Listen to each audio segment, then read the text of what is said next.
maupun bayi baru lahir, termasuk penanganan komplikasi sesuai kewenangan. Sementara itu, fungsi rehabilitasi diwujudkan melalui dukungan pemulihan kesehatan ibu pasca persalinan, konseling laktasi, serta pelayanan keluarga berencana.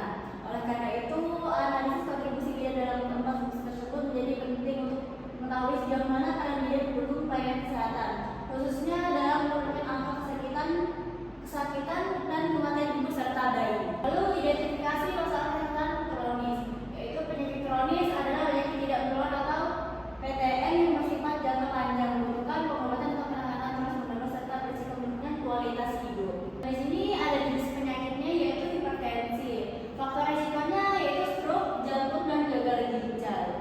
Jenis penyakit diabetes mellitus atau DM yaitu faktor risikonya komplikasi pada ginjal, komplikasi mata, saraf, dan kehamilan. Penyakit jantung koroner yaitu faktor risikonya kematian pada usia produktif. Penyakit paru-paru kronis yaitu risikonya menurunnya fungsi pernapasan. Penyakit kanker payudara, saraf, dan paru risikonya komplikasi serius, dan penyakit obesitas memicu berbagai masalah komplikasi PTM. Di sini ada faktor penyebabnya yaitu terlambat terdeteksi, rendahnya kesadaran masyarakat akan pola hidup sehat, deteksi dini dan screening kesehatan yang masih terbatas, pengobatan memerlukan biaya tinggi dan jangka panjang. Nah, cara mengatasi penyakit hipertensi yaitu menggunakan pola makan sehat, terutama minum garam, serta mengonsumsi obat sesuai resep dokter. Diabetes mellitus mengurangi konsumsi gula dan rutin cek PDA dan suntik insulin. Jantung koroner yaitu cara mengatasinya hindari aktivitas fisik yang berat, mengolah stres, dan mengonsumsi obat sesuai anjuran dokter. Paru-paru kronis yaitu cara mengatasinya kurangi merokok dan hindari kondisi yang berlebihan. Kanker payudara, serviks, dan paru, cara mengatasinya yaitu mengatur gaya hidup sehat. Dan terakhir obesitas, cara mengatasinya yaitu mengatur pola makan atau diet sehat, rajin olahraga, dan perbaiki pola hidup. Lalu masalah kesehatan maternal ibu hamil, bersalin, dan nifas, yaitu kesehatan maternal berkaitan dengan kehamilan, persalinan, dan nifas. Masalah kesehatan maternal menjadi tertingginya angka kematian ibu atau risiko AKI dan bayi. Di sini ada jenis penyakitnya beserta resiko penyebab dan mengatasinya. Penyakit pendarahan postpartum biasanya faktor risikonya itu infeksi uteri atau uterus tidak berkontraksi, tertinggalnya plasenta di dalam rahim, dan adanya Rebecca perineum. Lalu penyakit preeklamsia dan eklamsia, faktor risikonya yaitu stroke atau hipertensi dan DM atau diabetes mellitus. Penyakit infeksi pada masa nifas yaitu faktor risikonya anemia, malnutrisi, komplikasi. Penyakit persalinan dengan komplikasi karena atau selama yaitu faktor risikonya perdarahan postpartum, infeksi, dan distosia bahu. Lalu penyakit kurangnya pemeriksaan kehamilan yaitu faktor risikonya tidak terdeteksi posisi bayi pada saat dosa atau ANC tidak adekuat. Di sini ada faktor penyebabnya yaitu traumanya ketika dalam lahir, riwayat preeklamsia kehamilan sebelumnya. Persalinan ditangani dengan tidak bersih dan steril, panggul ibu terlalu sempit, minimnya dana operasional persalinan, dan kurangnya pengetahuan tentang mengenai ANC.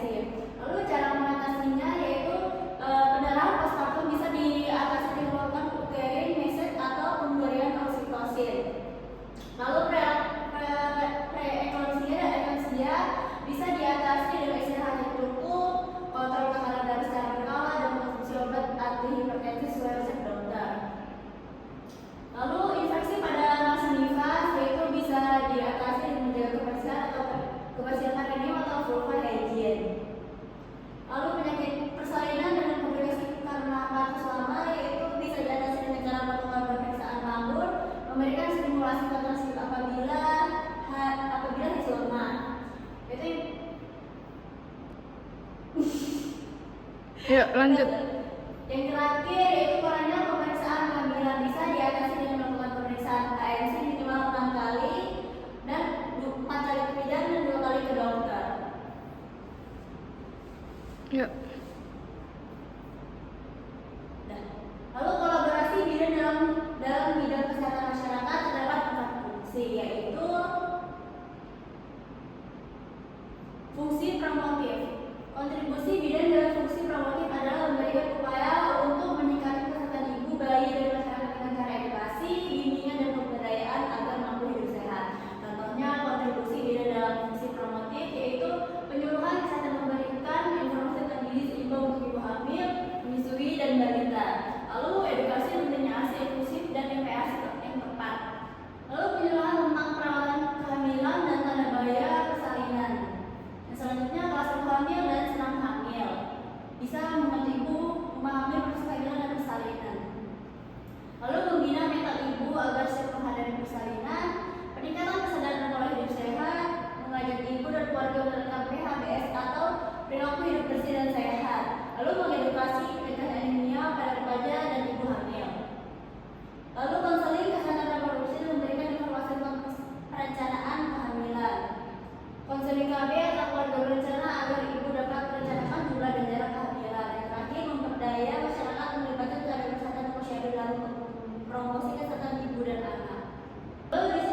cairan. Lalu imunisasi ibu vaksin atau tetanus toksoid untuk mencegah tetanus neonatal. Lalu edukasi tanpa tanda bahaya, kemudian memberikan informasi tentang tanda bahaya atau pendarahan, sakit kepala hebat, lengkap, gerak janin yang berkurang. Itu mengajarkan kapan saja segera datang ke fasilitas kesehatan. Lalu konseling perencanaan persalinan dan KB menyusui, plan bersama ibu dan keluarga, tempat persalinan, penolong, transportasi, dan negara dan edukasi kontrasepsi pasca persalinan untuk mencegah kehamilan yang beresiko. Lalu fungsi kuratifnya yaitu adalah upaya pengobatan atau penanganan tercipta penyakit atau komplikasi sudah terjadi. Penanganan pertama, awal fase penyakit kronis dengan memberikan terapi awal pada hipertensi, ringan atau DM, diabetes mellitus sesuai kewenangan bidan. Konseling tentang pengobatan, olahraga, dan pemantauan tekanan darah atau gula darah. Lalu menangani keluarga ibu hamil dan misalnya menangani kasus perdarahan ringan, preeklamsia ringan, anemia ringan, serta pertolongan persalinan normal sesuai standar.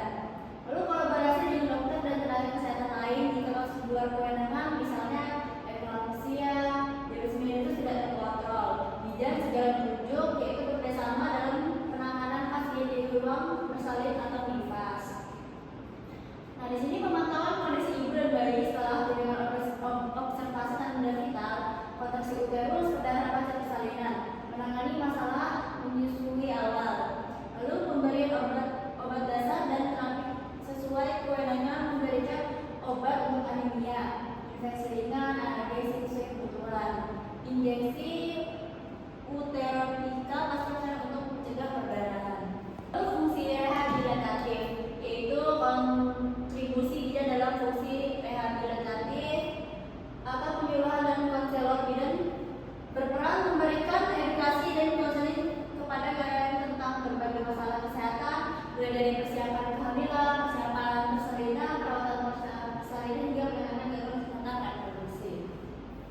Lalu pemberdayaan masyarakat, di mana bidan melakukan pemberdayaan masyarakat dengan melatih dan membimbing kader agar mampu memberikan dukungan dan intervensi ini pada individu dan keluarga, serta meningkatkan kesadaran masyarakat tentang pentingnya kesehatan. Lalu fasilitator klinik, yaitu bidan bertindak sebagai fasilitator dalam memberikan bimbingan teknis dan memperdaya pihak lain, seperti tokoh masyarakat untuk mencapai tujuan yang diinginkan dalam upaya pemulihan kesehatan. Selanjutnya, rujukan kasus, yaitu bidan mengidentifikasi masalah kesehatan yang lebih kompleks dan membutuhkan penanganan medis spesial atau spesialis. Kemudian melakukan rujukan kepada tenaga medis yang lebih ahli seperti dokter atau pusat kesehatan yang lebih lengkap. Lalu pendidikan dan pembimbingan, bidan juga berperan sebagai pendidik dan pembimbing bagi mahasiswa kebidanan, perawat atau dukun bayi yang bertujuan untuk meningkatkan kompetensi dan kualitas pelayanan kesehatan secara keseluruhan. Lalu advokasi dan peningkatan kualitas hidup, yaitu di mana bidan berupa meningkatkan kualitas hidup dan klien dan keluarga dengan mendukung individu untuk hidup sehat secara mandiri dan mendorong perubahan pola pikir serta perilaku yang berbeda di masyarakat. Pengelolaan pelayanan, bidan berperan dalam mengelola pelayanan kesehatan termasuk perencanaan, pelaksanaan dan penilaian hasil dari upaya-upaya rehabilitasi yang telah dijalankan. Di sini ada rencana intervensi, yaitu yang pertama pemerataan tenaga kesehatan, yang kedua pemetaan daerah dan moda, pembangunan fasilitas kesehatan, dan yang ketiga membentuk kolaborasi antara administrasi rumah sakit dan bidan. Nah, di sini kesimpulannya yaitu peran bidan bukan hanya menolong persalinan, tetapi juga berperan aktif dalam menjaga dan meningkatkan kesehatan masyarakat secara menyeluruh. Langsung. Iya. Mungkin